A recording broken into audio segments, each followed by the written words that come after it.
Hello and welcome to The Business. I'm Trevor Merriden with the show that's essential listening for the West Herts business community. Tonight is all about your IODs, your FSBs, your COCs and your BNI. That's right, business membership associations. It's an alphabet soup of choice. And our bewildered listeners often tell us a recipe for confusion. Which group is right for you? What do they all do? And crucially, are they worth it? We've got interviews with the major players in the market. There's Cory, Director of the St Albans District Chamber of Commerce, Edwin Whittingham, Chair of the Institute of Directors in Herts, Pam Charman, Chair of the Hertfordshire branch of the Federation of Small Businesses. What about the professional membership organisations? We speak to Susannah Clements from the Chartered Institute for Personnel and Development. And most of all, what about you, the members? We talk to Richard Bunn, a member of the BNI St Albans branch, and Michael Moran, CEO of Consultants 1080. As if that's not enough, in the studio we'll have Beric Read, local businessman and councillor with responsibility for business amongst other things, and he'll help us hack through the jungle, decipher the acronyms and generally stir things up a bit, I hope. And of course, our trusty team, this week in the form of Roma, Bhowmick and Vicky Scott. Good evening, ladies. How are you? Very well, thank you. And very you? well, very well. Slightly burnt nose from too much netball this afternoon. Oh, crikey, right. Not me playing, of course. Right. But, watching rather than... absolutely, right. absolutely watching. OK, Vicky, what have you seen in the news this week? Well, what really struck me this week, and it's very much in keeping with the theme of this week's show, is it's not really what you know, but it's important who you know. And it was really brought home to me recently by a situation that occurred as a networking group. There were lots of small to medium-sized businesses as usual, and equally as usual, the professional people were sitting all together being terribly serious and grown up, and the tradespeople were all having a laugh together. But I was talking to a chap who, to all intents and purposes, sells toilet rolls. Terry, if you're listening, I hope you don't mind me telling this story. He's a super chap, but not always the first person that people want to talk to, you know, if they're lawyers or accountants or equally builders. Anyway, he's a great guy, and at some point in the meeting, and it's for all those that go networking, you'll know this point in the meeting, but it was suggested that people ask for an introduction to a particular person so that the rest of the people in the group can focus on helping this particular person. Anyway, at this point, one of the smart finance guys said he wanted an introduction to the Beckhams, at which point, as you can expect, like you guys have done, most of the people in the room just sort of laughed. Interestingly enough, Terry didn't.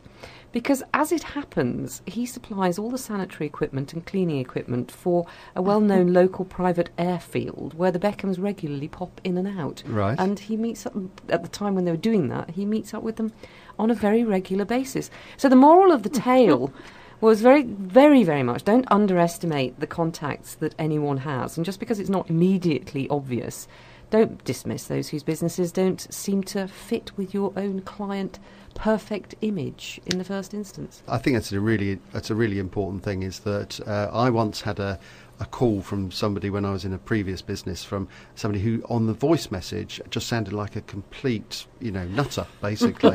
And I couldn't understand anything that they were saying or what I ended up phoning back, and it turned out that it was actually it ended up as a very significant piece of business for our business.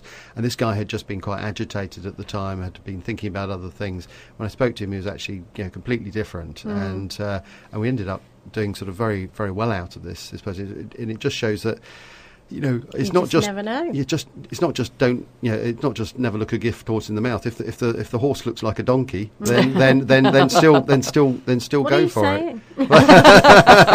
I'm not sure. Okay, Roma. Charming. Yeah. Donkey Roma. What can I say? No. Well, I'm actually not going to talk specifically about networking this week, although networking does kind of feature in so far as you know, I am very passionate about all things funding when it comes to small business. And the Chancellor, George Osborne, has announced proposals that aim to make it easier for small and medium-sized enterprises to find alternative loan providers. So what we're looking at are the small businesses who have been turned down by lenders in the context of a loan, particularly those rejected first time round. Big banks account for the vast majority of main SME banking relationships, as we've discovered in previous shows. And in fact, we're talking about more than 80%. But innovative new forms of credit, such as peer-to-peer lending, and again, we've covered that before, and crowdfunding platforms are being created in the UK all the time.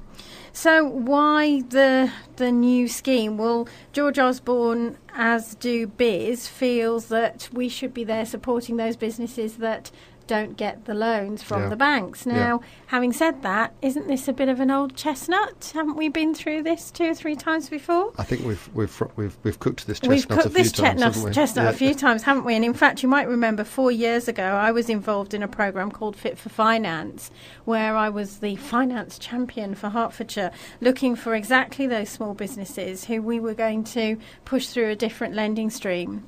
Sadly, it wasn't as successful as it should have been. Yeah. So let's hope this might be a bit more successful. Yeah. I don't know. Yeah. Don't know what you think. Well, no, it is. It all sounds more of the same. And which research is a shame that I mean, we just did some research with the crowd that I work with in London, and we're just repeating it actually.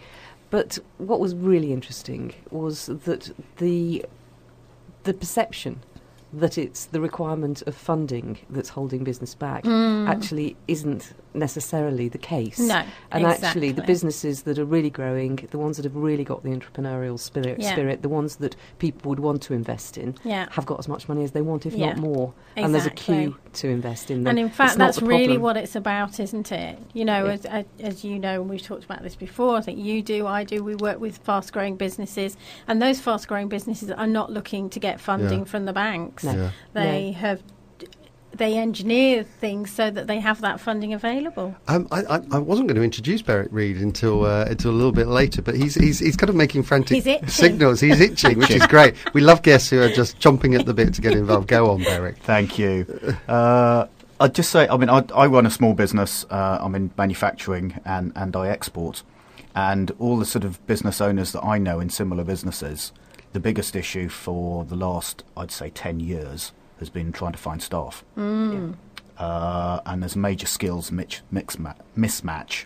And that's been the biggest issue. But on the finance side, the biggest issue on the finance side is that if you export, the banks immediately view you as high risk. Yeah. They understand local businesses, they understand shops, they understand things like that. As soon as you export, they think, you might not get paid, and you're viewed as high risk. Yeah. And so certainly some of the business clubs I've been involved with have been trying to lobby government of all colours over the years to help with some sort of maybe industrial bank or something, because to help with that sort of exact problem. Right. Because we want to help exporters, but actually small businesses are that's where the finance problem is. Right. It's an interesting sort of point of view. Vicky, were you about to add something there? Or? Well, no, that was backed up absolutely by the research that we did with Albion Ventures, that there was a skills shortage that was the biggest problem, and that actually, and you know, I have to say, maybe you need to come and meet up with my venture capitalist friends. But you know what the banks and what a lot of the powers that be consider high risk, actually, in the climate as it stands, is not high risk at all. No, not at all. It's all relative, and it's all exactly what the country needs. But it equally needs some clever new thinking, and you know, some people to start recognising that rules need to change. Yeah. You know? I think one of the biggest difficulties is that we've got a system where the banks, it's terrible to say, often don't understand, and actually there's an education piece to be done, but that would be a whole other show. Yes. Yes, I'm just recovering enough from my shock about Vicky's venture capital friends. We've all got venture capital friends, I'm sure. Internet giant Google, this is my story by the way, has bought RangeSpan, a UK startup that uses data science to help retailers determine which products to sell and when. It was founded only in 2011 by a couple of former Amazon employees who obviously know a thing about all this kind of data collection. And RangeSpan has previously helped clients such as Tesco and Asda use real-time sales data to predict which products will be popular with customers. And so there's this line at the end which says Google will absorb the firm and its technology, and RangeSpan will no longer sell services to clients. and you know, is that, I mean, I don't know. I mean, on one path of me, it's like thinking it's great. A UK startup gets noticed in this world where everybody notices everything else and has got access to things, and someone like Google has gone and bought them. The other part of me is just thinking, is this a kind of a big boy swallowing up, a good idea for it never to be heard of again? Is it the everlasting light bulb kind of situation or not? I don't know. I'm just throwing it open. I don't know how I feel about this, really. I always think it's a bit of a shame if they lose their identity. Yeah. There was, interestingly, been looking at Pepsi Cola a lot, and Indra Nooyi, who's the chief executive, has a motto, which is anytime they buy an organisation into the fold, they really want them to, as much as possible, retain their identity, because that's what they've gone after anyway, their expertise. So whereas they'll have someone sitting on the board of that company from Pepsi, essentially they run themselves, obviously with a link into the general goals of the Pepsi organisation. But it's quite fascinating, and she feels that's really important at local level on an international basis. So they don't totally lose their identity. Whether or not that's true, I haven't done any research into that. It's interesting, because I think it would be really interesting to research just how many of those people actually stay within the fold, because quite often there's a sort of a 2-year sort of requirement by quite often by the small MDs to be in the fold, and then 2 years on they realise that actually it's not where they want to be, because it's not what they do, it's not how they operate, and however much they are, in inverted commas, still bosses of their business, they're not actually, because it's been bought out. Right. Well, we want to hear your views as well, so do get in contact on 01727 839 926 or on Twitter at RV The Business. We love getting those, or email thebusiness@radioverulam.com, or if you're listening to the repeat again, just please, apart from the phoning in, which would be rather pointless, why not tweet us or email us, and we love to get your views on these things. We'll be right back with our subject of business member associations right after these messages. If you want to know what's going on in St Albans and West Herts, then join Telegraph journalist Louisa Peacock as she debates the local current affairs and news of the week with live guests every Tuesday from 7 p.m. right here on 92.6 FM Radio Verulam. Tweet along with the show at RV Outspoken or at Louisa Peacock. Outspoken, Radio Verulam's local news and current affairs show with Louisa Peacock, Tuesdays 7 p.m. right here on 92.6 FM Radio Verulam. Has your child outgrown day nursery? Would you like them to attend a more structured environment with a wide range of interesting and challenging activities? I like cooking stuff with Mrs. Federici. Mount Carmel Kindergarten in Sandpit Lane is now offering extended sessions, so even if you work, your child can enjoy an outstanding environment that prepares them for school and is somewhere they will want to go to every day. I like playing games. I love my teachers. For more, see our website at mountcarmelkindergarten.co.uk. Mount Carmel Kindergarten, private education for little people. Mount Carmel Kindergarten. You're listening to The Business on Radio Verulam. We're the voice of the local business community on 92.6 FM and on radioverulam.com. Welcome back to The Business, essential listening for the West Herts business community. Right, on with our theme for this week, business membership associations. Vicky. So, where do we start this networking journey? Well, for most of us, it starts when we actually join one. So, I asked June Cory, the delightful June, who loads and loads of networkers know, of My Mustard, how she actually got involved with the Chamber, because she's now actually a director of the St Albans Chamber of Commerce. Well, it actually happened. I can't believe it. It was 10 years ago. I was, my current role at the time was centre manager at the Review and Observer newspapers, and people kept on talking about networking. I thought, what's all this networking nonsense about? So I was invited along to the Chamber, which sounded, to be honest, like a bit of a dusty old organisation, full of pinstripes, etc. And I was invited along by Melvin Tier, and went along, and you know what? People started talking to me and listening to me, and I thought, I've got it now. So, and that's how it started. And that was 10 years ago. And then I started My Mustard 7 years ago, and was asked by Sandra Oldfield, who was the president at the time, to be a director. and the rest, as they say, is history. And I love it, love it, love it, love it. So a bit evangelical, but what is it that you love about it? I have to be honest, I'm a big networking fan, having been 20 years in advertising, and that was the natural route to market. I think certainly BNI have got a part to play in that. Actually, if people talk and listen and pay it forward, that's really how business is being done now, certainly in this country. So I'm a big fan of any kind of networking where it gets you in front of potential customers, and probably more importantly, potential suppliers as well. It's a tough world out there, but having a good networking circle certainly helps. So I'm not just a fan of the Chamber, I'm a fan of BNI, IOD. My mustard success was built purely on networking. 84% of our business in the first 5 years came from networking. So anyone that puts you in touch, I think anything's worth a try. You just don't know who's out there. But it's certainly the most profitable type of marketing I've ever been involved in, definitely.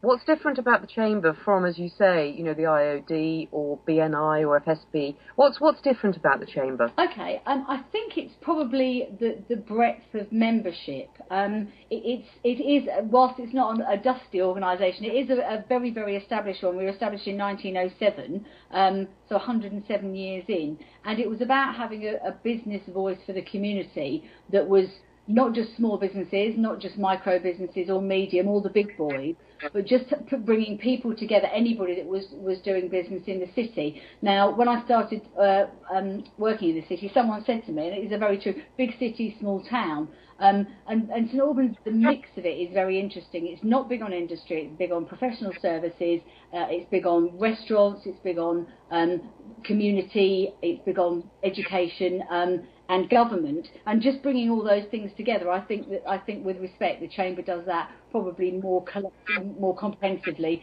than the other networking group. I also think that they've got the respect of the business community, and we are providing a voice to and from the council, which I think is fairly key. There's a lot of money in St Albans. There's a lot of money being spent, but also there's an awful lot of people leave St Albans on the 7 o'clock train, and so it's about what's going on while they're away that's probably worth thinking about. I think the Chamber hopefully has a channel towards the government as well, so that's a plus. And we throw a hell of a party.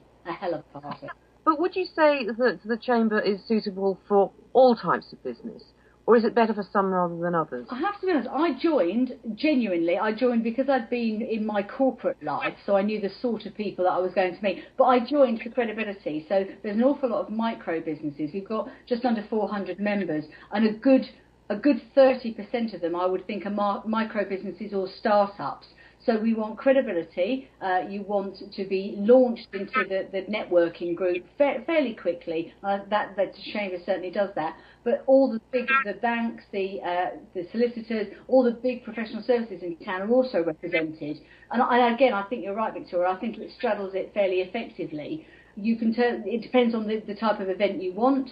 There's breakfast networking meeting on a monthly basis, sometimes twice a month, and you will meet 60 or 70 people there. Alternatively, you can go to the speed networking, which is every quarter. You'll meet a completely different side of the membership. Come to St George's Day, you'll meet everybody. Come to the Ball, you'll meet everybody. So I really think I'd like to think we offer a variety of different networking for different types of businesses. You'll rarely meet the same group of people, which I think is that's a nice place to be. That's a nice offering to have for business people in the city.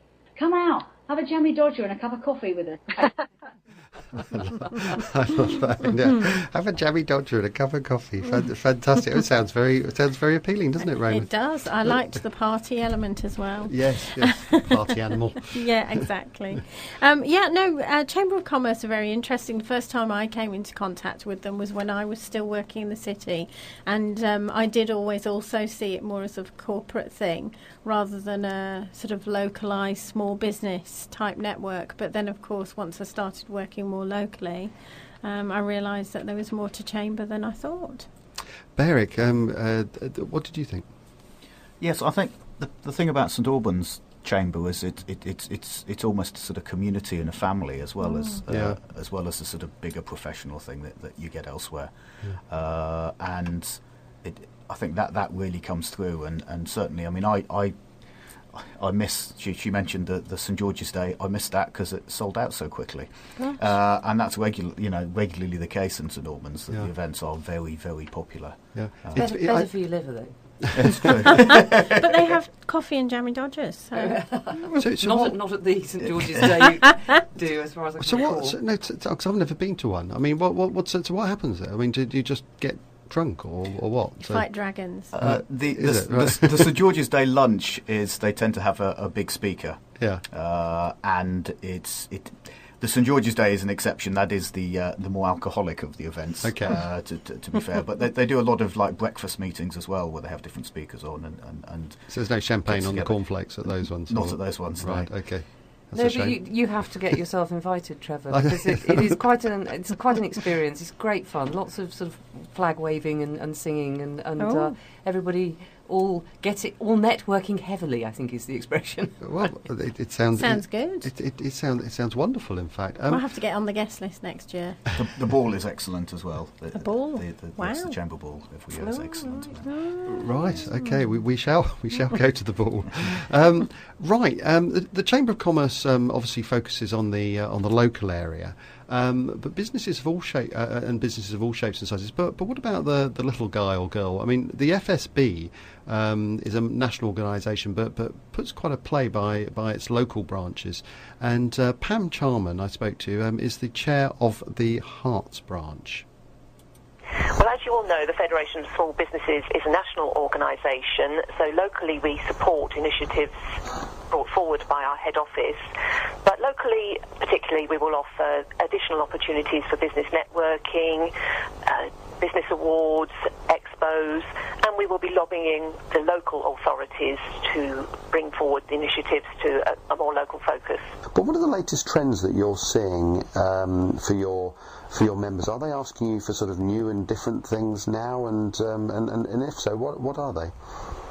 Well, it's not so much new and different things, but a step forward in the sort of flavour of the last year or so's issues. Yes. Business rates continues to be a major bugbear for small businesses. Yes. They're often, a third business expense after rents and wages, and the only tax not related to the ability to pay. So it does place a disproportionate burden on small businesses. Mm.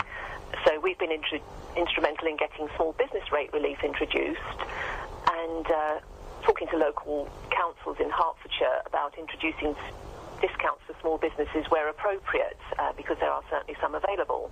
Right. We've also got a significant ongoing issue with too much red tape. If you think about the large corporate organisation that would have its own legal department, HR department, deal with tax, business rates, planning permission, etc., etc.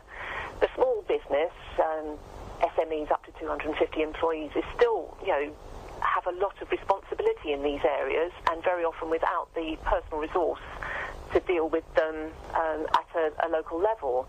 So the red tape needs to be cut down to enable businesses to get set up and running and to continue to run. And we have a large part of our membership package with the FSB, which can be found on the website at fsb.org.uk, to help people through the legal issues, legal documents online, tax advice line, employment law, health and safety info, etc. So there's a lot there to help the smaller business get established and stay running and be compliant. With the ongoing progression of social media activities, it's often things like that are the flavour of the month on an ongoing basis with small businesses, to get themselves out there and be competitive against the bigger boys who've obviously got greater resources to bring to bear. Yes. So social media training is certainly a strong issue currently, on top of finding out about what our service providers can do for the business, and giving us ideas as to what we should be talking to the local authorities about. such as revitalising the town centres, for example. Yes. It's a use it or lose it situation with those. And more generally, I mean, just taking your sort of FSB hat off for one moment, I mean, what should our listeners be looking for in any good business membership organisation? I mean, there's a sort of bewildering array of organisations out there. I mean, what do you think are the golden rules for what makes a good one? Well, the membership organisation does need to offer a relevant and varied package of advice lines and documents and support for businesses in many areas, like our tax advice line and help with HMRC investigations as part of the membership package. So that with other competitive organisations out there, you will often find that you're paying more per month for HR support, for example, than you will be per annum for becoming an FSB member. Yes. So you do need to look at what you're getting for your money. Banks, for example, will often offer quite a wide range of insurance packages. Now, some of those are available either as part of the FSB membership or at discounted rates through our service providers, because we can also buy in bulk and give membership cost savings.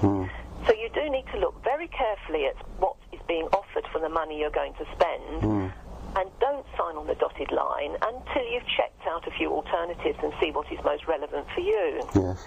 We are there to be in contact with our membership, listen to their concerns, act on them, and be prepared to go the extra mile.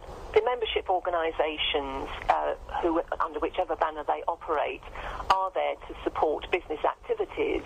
Some focus on larger businesses, some focus on smaller businesses, and there's a raft that can go across all business sectors and types, as we do. Yes. But we are working collectively with, say, Chamber of Commerce in certain areas and other business advisors, so that we can pool resources and work for the greater good of the businesses we support. And that's all to be encouraged as far as I'm concerned.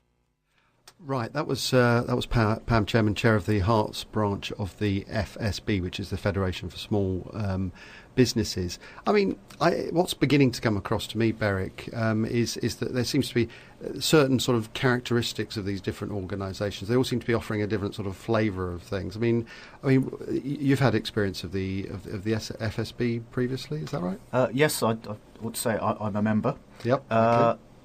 The interesting thing about the FSB, I suppose, is it does do a number of different things. Like some of these organisations, you join for one particular thing. Yeah. A lot of small businesses may well be a member of the FSB for sort of legal support and insurance and things like that, and that's probably where I fall in, actually, into that sort of category.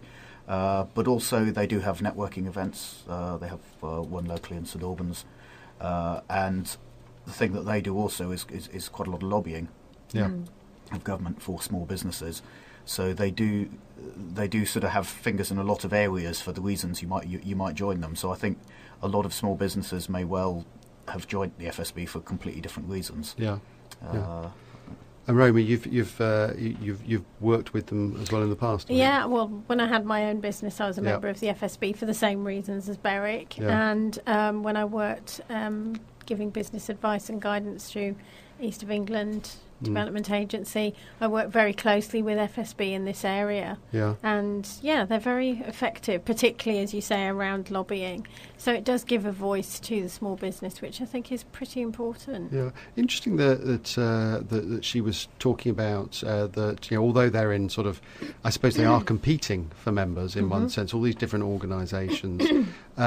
It's a kind of co-opetition, if you like, cooperation and competition. I mean, I suppose that makes sense, doesn't it? Because Vicky, the members as well, as we'll find out later on when we hear one of your interviews, that they actually are part of more than one. They don't have to just confine themselves to being members of one organisation. Well, absolutely. I think that it's very clear that very few people, in fact, you wouldn't be a really effective networker if you were only going in one direction. Yeah. But what's really important is that you establish why you're joining which particular group, what you're going to get out of it. And then if you focus, like everything else in marketing, if you focus and you really understand your objectives, then all of these different groups can work in their own way. And that makes a lot of sense. It means that you won't waste any money anywhere. You'll know exactly what it is that you're trying to achieve by joining. And it might be that if you're just joining the FSB for their legal support, which I've used myself, and it's been very effective. And they've got whole libraries full of information that's free that they just send you, which is fantastic. But if you are just using the FSB for that, then it means you don't actually have to go to their networking groups, and if you haven't got time, because you're not using it for that purpose. And then that means that you're not thinking, oh, crumbs, I'm not going to anything, I'm not using the membership properly. It's very straightforward, it's very focused, you know what you're getting out of it, and it's great for that. But as you say, you know, you should be thinking about more than one networking opportunity. Yeah, okay. We're going to come back with a look at the Institute of Directors right after these announcements. Hi, this is Danny Smith. Join me weekdays from 4 till 7 p.m. for West Harts Drive Time, with features including Chris's Film Club, Pound Saver, Community Notice Board, Calendar Artist, Hot Topics and many more besides. We also feature correspondence covering topics such as lifestyle, consumer advice, cooking, interior design and travel. We have regular interviews, local news and sports, celebrity birthdays, travel and traffic updates and competitions as well. That's all on West Harts Drive Time with me, Danny Smith, on 92.6 FM, Radio Verulam. Radio Verulam Community Partners. The Abbey Line connects St Albans Abbey train station at the bottom of Holywell Hill with Watford Junction and was one of the UK's first official community railways.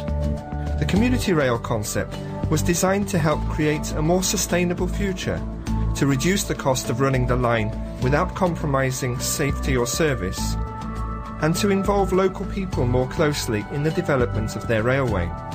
For 150 years, the Abbey Line has been taking people between St Albans and the centre of Watford and beyond.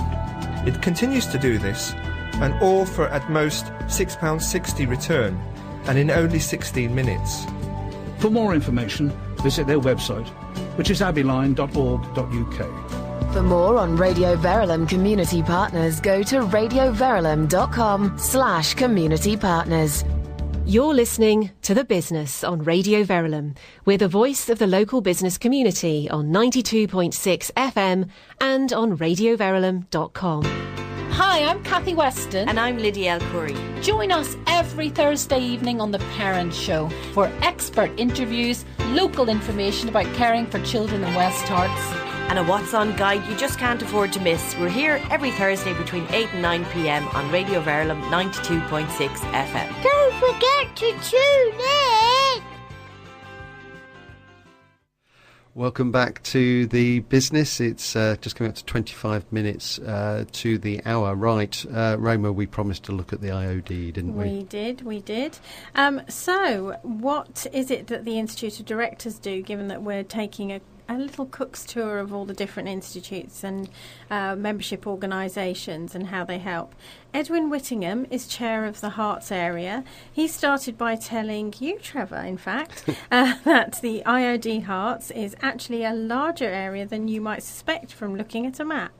We are actually larger than that.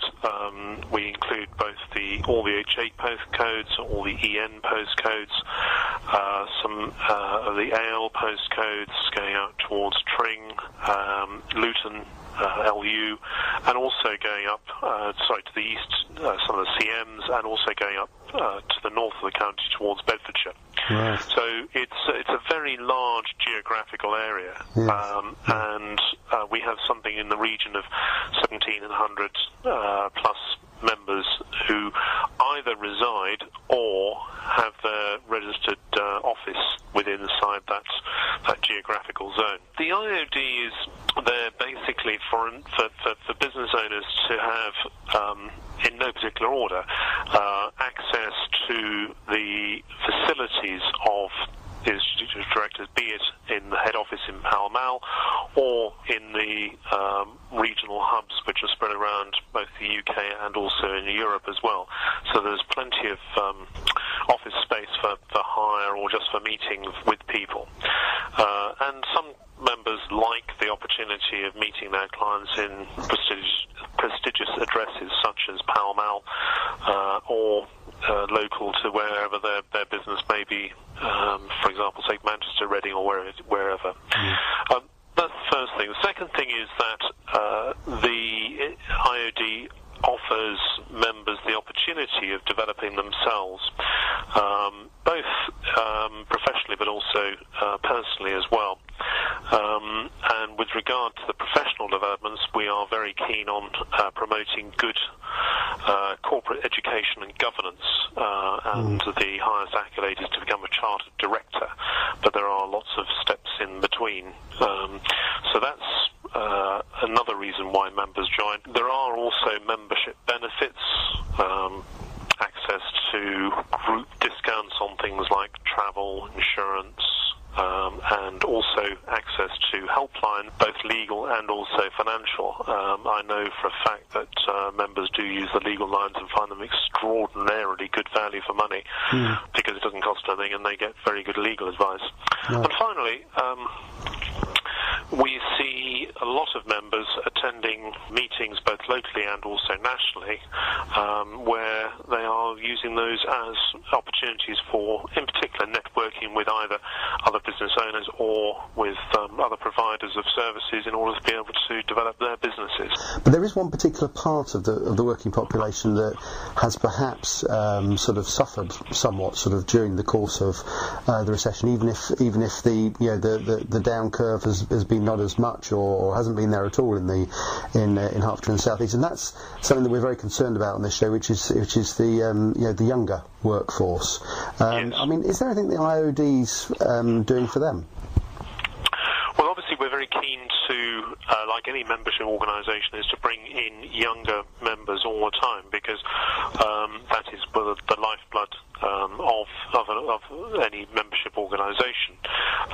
And one of the things that is being promoted at the moment is a student membership. Now, this is in conjunction with colleges and other places of further education. So we're very well served here in Hertfordshire, because obviously we've got the university, we've also got the University of Bedfordshire, we've got Ashridge, etc., etc., etc. So we're keen to develop relationships with those colleges of further education, universities, etc., to bring their students into the fold of the IOD, if you like, and we've been having a number of conversations with different universities, etc., over the last 12 to 18 months to bring that aspect of bringing the young to face with what the reality of the business world is. A lot of graduates wouldn't know how to dress or besport themselves when going to a meeting with a business person, because they've never done it before. So by having this interrelationship with the universities, allowing members, the student members, to attend both our events and also be placed or given opportunities of work experience with our members, we're very keen to promote that. I must apologise for the slightly squeaky noise towards the end of that interview. I had everything covered. I was sitting in a quiet room and everything was going fine. And then one of my children decided to print off something via the wireless printer from another room, which was actually in my room at the time. It wasn't you heavy breathing. No, it wasn't down me. the It microphone. wasn't my squeaky voice. It wasn't Edwin's squeaky voice. It was just an unfortunate thing. But anyway, aside from that, I mean, it's a very different feeling, isn't it, Vicky? The IOD. I mean, some of the things overlap with some of the previous organisations, but sort of the tone and character is slightly different, isn't it? Yes, I think it is, very definitely, and there is a danger that that all of these different groups do tend to fit into the sort of stereotypical images that we have of them, and that is a little bit of a shame, I think, sometimes, because one of the things that Edwin was saying was, talking an awful lot about training and all the training facilities, and that's really incredibly important. And actually, learning from people who are still doing or have done the work, rather than people who are lecturing in universities, is incredibly valuable, or it's invaluable, I think. Because I think sometimes there is a danger, if you're on an MBA course or this, that and the other, that you're hearing, and you'll butt in here at some stage, Roma, I would hope. Not all the lecturers are not out there in industry. A lot of the lecturers aren't. And in fact, we've had people on this show where it's been clear that they know a huge amount of technical information about their subject, but actually they haven't got experience of just doing it. And, so having an institute of directors who are alive, they're doing it at the moment, and learning from them, incredibly invaluable. We were also talking in the break about the fact that they've got some fantastic venues that you can use if you're a member. That's really valuable, both in the UK and around the world. And I have to say, they've got a great restaurant and bar in London, which is also quite useful. Absolutely. Let's not beat about the bush about what's important. What do you think, Roma? Well, I know that, I have to say their courses definitely stand out, particularly the ones around the role of statutory directors, and that again we could actually do a show around that one. The whole idea of what it means to be a director, a statutory director of a company, even a small business. Not many people necessarily understand the role and the responsibilities, and quite often when I'm working with businesses, I'll suggest to the principals that they ought to go along and do one or two of the IOD courses, and without fail they come back and say it was worthwhile because they hadn't really necessarily understood their key roles. That's incredibly important because from a legal perspective these days hugely. you can find yourself in all sorts of terrible trouble. Yeah, and it's the growing businesses that are sometimes the ones most at risk because they're bringing on new board directors to facilitate that growth, but not everyone understands the expectations. Beric? Yes, if I'm looking worried, it's because I've been a company director since the mid-90s when I set up my business. And yes, I'm a scientist and an engineer, and I've never been trained in being a company director at all. But do you know what's expected of you? Well, it was one. I can't remember who it was. It was one of those presidential aides in America who said, "We don't know what we don't know." Yes, the unknown knowns and all that sort of stuff. Thank goodness you're a member of the FSB, so that if anything goes wrong, you can at least pick up the legal issues. That is very true, yes. Right, brilliant. Now we're moving on, aren't we, Vicky, to a man with a van? Well, yes, and this was a really interesting conversation. Richard Bunn of White Hot Vans is actually a member of BNI in St Albans. He's also a chair of BNI at St Albans, but this is his sort of personal opinion. He's not speaking as chair. He's been involved with BNI for a while, but what was his motivation for joining? Well, White Hot Vans has established a niche supplying and leasing brand new vans to skilled tradespeople. And we supply all over the country, but one of the reasons BNI came into play is because we were wondering how we could crack the local market. We just weren't doing enough business locally. And I was actually invited along to a BNI meeting by somebody had sent me a postcard inviting me to a meeting. I went along. I didn't really like that meeting because obviously it does depend on the individuals in the meeting. So I went to a different group and the next week and joined that week.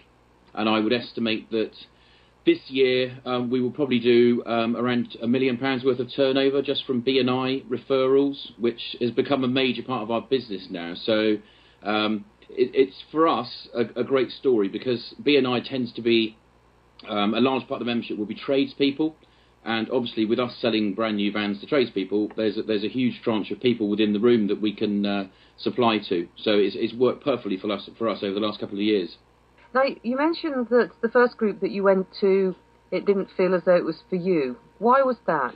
Well, I think with everything, it does depend who the members are of any group. So, I mean, I always liken BNI to the sport, and it's a bit, I play rugby, and some rugby clubs I would go and play for, and you just don't fit, the membership's not quite right for you, the mix of people's not right, and the style might not be right. Go to a different rugby club and you fit, and it can be the same with BNI. Obviously, my group has got 40 different people in there.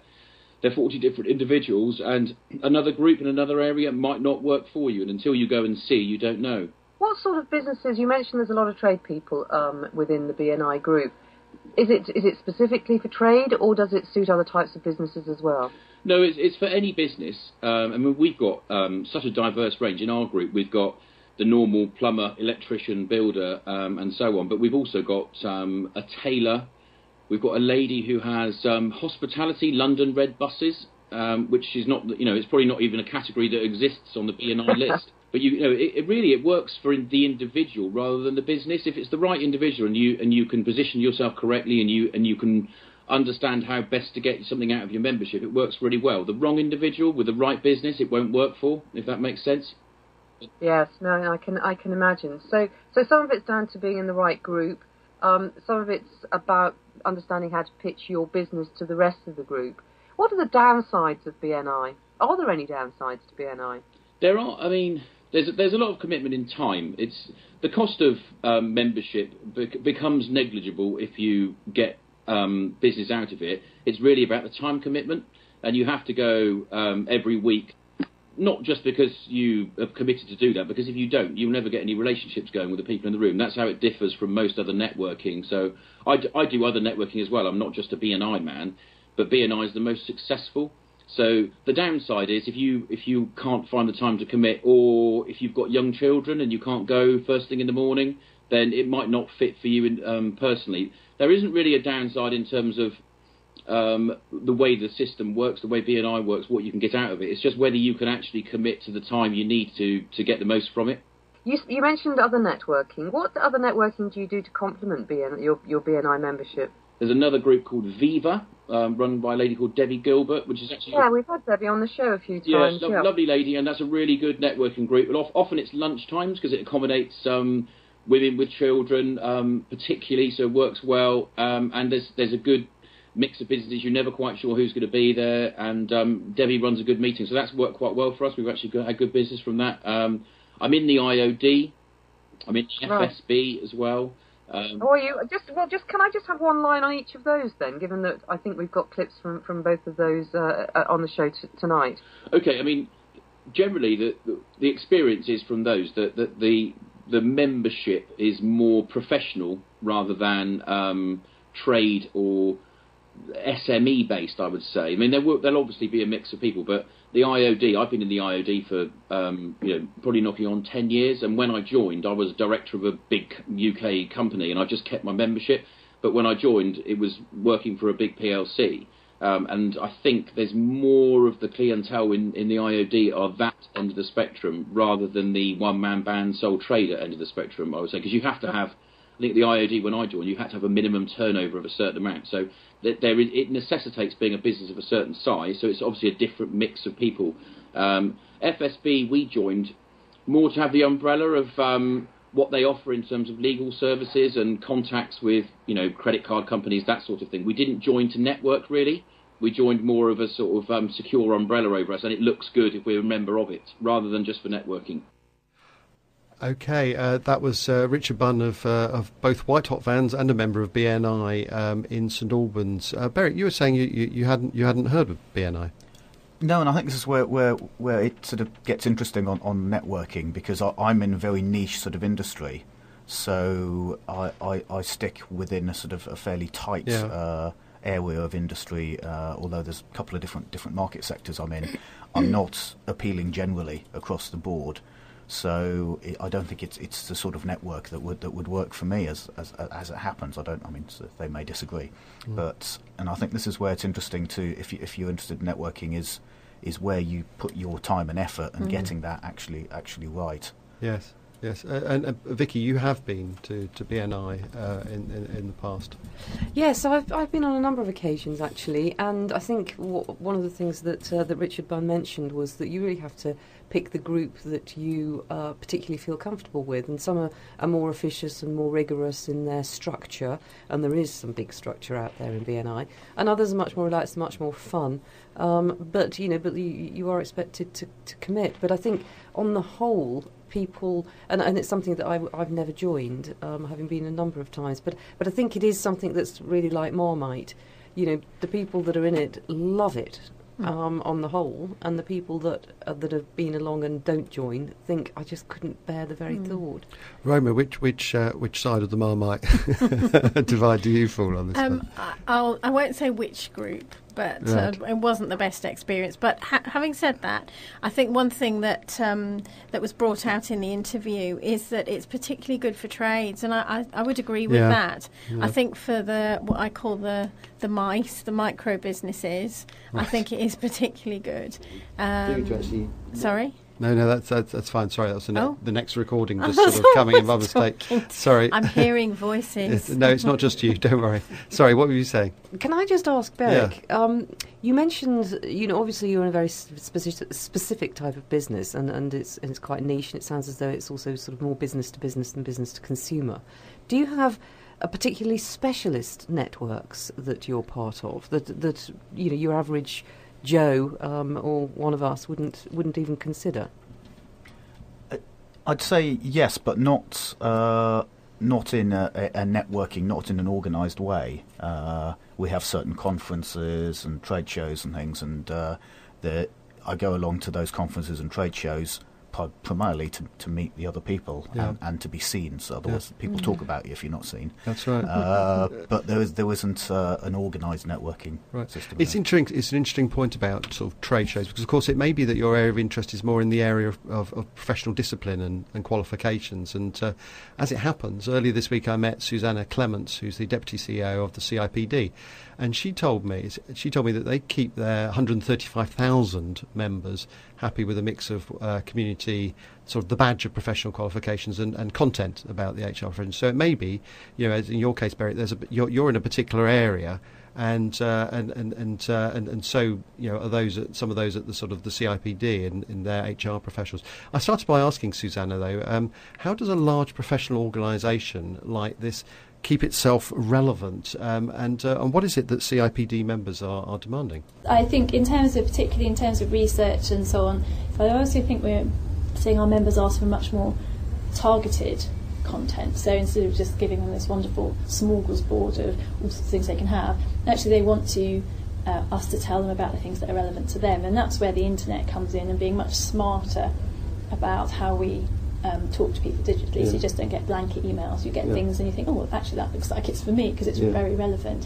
So I think that's the trick for membership organisations now, is to constantly make themselves relevant to their members. So there's relevance is one thing that you were talking about, and you get your relevance how? Through just a constant dialogue, a sort of constant feedback, and just as there might be too much information on the internet, I mean there's a lot of different people who are your members saying probably quite a lot of different things. I mean, how do you sort of filter that information? What should a good membership organisation do to actually know when to pick out? Is it just constantly watch? I mean, what is it? I think it is constantly watch. And obviously we've got a lot of people who work for us who used to work in publishing, and that's what their day job was, a bit like being in newspapers or whatever. It's about picking up the zeitgeist. I've also discovered from learning this stuff that I talk about searchability, things should be searchable, but apparently they should be findable.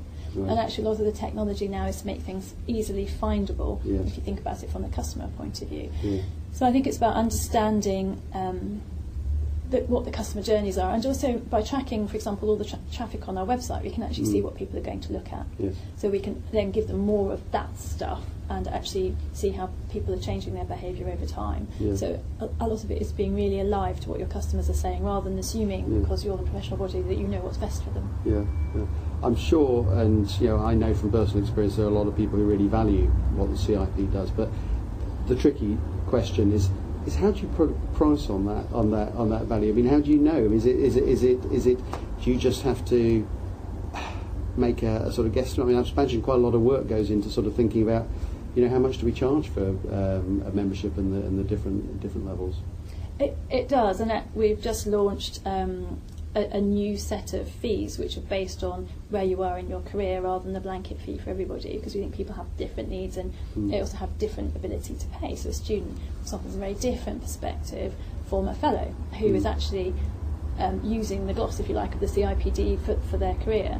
But I also think there's a wonderful thing about being a not-for-profit organisation. So actually, to a large extent, we can charge what it costs to provide some of these tools, and we don't have quite so many of the commercial drivers. We're actually driven by what our members need. Now, some of our members will say, well, I want lots and lots and lots more, and we have to put a boundary around that. But obviously we look at what the best practice in other membership organisations is. So we've done a lot of research about what everybody else is doing, not just here but across the world. If you were somebody, you're in a developing business and you're thinking, you know, I mean, if we move outside sort of, you know, just HR at the moment, but if you're thinking about joining any sort of business membership association, you're not sure which one to join, how do you tell a good one from a not so good one? First of all, I think you need to look and see if they've got something like a charter or if they're a licensed to practice organisation. Yeah. So you know that they're, rather than just being a joining organisation, which may give you lots of interesting content, but doesn't necessarily have that badge to go with it, and doesn't therefore necessarily always have to maybe maintain some of the quality. I definitely would look at the website and see, is it giving you the sorts of things that you want? Is it interesting and engaging, and is it modern? I mean, some really ropey websites out there, and that for many people will be the most of the interaction that they have. And also talk to your colleagues about, well, who have they found to be good, and are there local networks that you can join? So I think it's all of those things, and obviously working out what you want from it. So are you looking for it to enhance your career, or are you looking for them to provide you with CPD on an ongoing basis? I'm just going to play a very quick clip, actually, from when I was at the CIPD, and I should say that, by and large, most of the people that I spoke to at the CIPD were a pretty happy bunch in terms of the memberships. But just in the interest of balance, I am going to play a clip from Michael Moran, who's the CEO of 1080. You had a few frank things to say about the CIPD, but also some interesting points on membership associations more generally, and this is what he said. Good question, Trevor. CIPD should do two things. One, make me better at my job, and two, help me with my career. Sadly, currently, post-qualification, it isn't doing those two things. I see real intent on behalf of the association to do that. The increasing in price fees is a good idea, but behind the back of that, they have now got to deliver on those promises. And therefore, it has got to make me better at my job and help me with my career. And thus far, the jury's out. What sort of things should somebody who's new to the business world, but is in a growing and developing business, look for in any business membership organisation? You know, what do you look for? I think if you're just starting your career, the key thing is around access to a network, and therefore to be able to identify role models, maybe work with mentors who are going to help and accelerate your career. So I think access to members and people who've been there, done it and seen it is a critical thing for an organisation. We're almost running out of time, but Beric, I mean, what do you think looking at all these organisations tells us? I think it just goes to show you need to pick the organisation that best suits you. Look at what they do, look at what the benefits are, and decide which bits of those benefits are good for you and whether it's the right market that you want to go for. That's fantastic. You've been listening to The Business on Radio Verulam 92.6 FM. You've been listening to The Business on Radio Verulam. If there's anything in the show you want to talk to us about, phone us on 01727 839 926 or email thebusiness@radioverulam.com.